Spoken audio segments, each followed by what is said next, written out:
introduced to jiu-jitsu, from afar before I ever got to try it. I was watching the UFC. I started watching them from from as soon as I could, get my hands on those live events, which I couldn't pay for myself. I was at like my friend's house. I was 17, and we were watching it on pay-per-view. It was like crazy amount of money. I saw this guy, Royce Gracie, just destroying all these huge dudes, decorated fighters with, agility and muscles and physique, and he was like, very slight guy, super unimposing, and I was impressed and dumbfounded, and that was my introduction to the world of jiu-jitsu. Now, there are two major brother masters found in Brazilian Jiu-Jitsu, Carlos Gracie and his brother Elliot Gracie. There was another one, George Gracie, but those are the two big ones. They had a bunch of children. One of those was Rolls Gracie. Rolls Gracie was, and some of the other children, they grew up in this culture of training, but also they were part of the Rio beach culture, which is surfing and, the shaka and legal. This legal is like, everything's copacetic, everything's, vibing, all that stuff.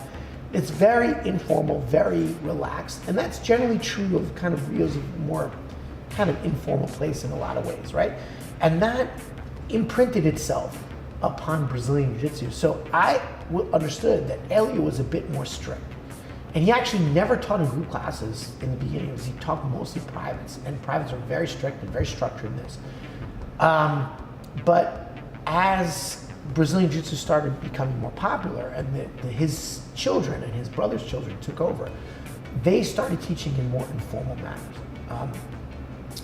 So that's the mixing the informality and the go with the flow, aspect of surf culture. And to some extent, that is very interesting because it allows the student to kind of like find their own path through the art rather than being a carbon copy of the instructor, and allows them to kind of relax and experiment and things like that. When I was a teenager, I started in judo. My beginning martial arts were actually judo.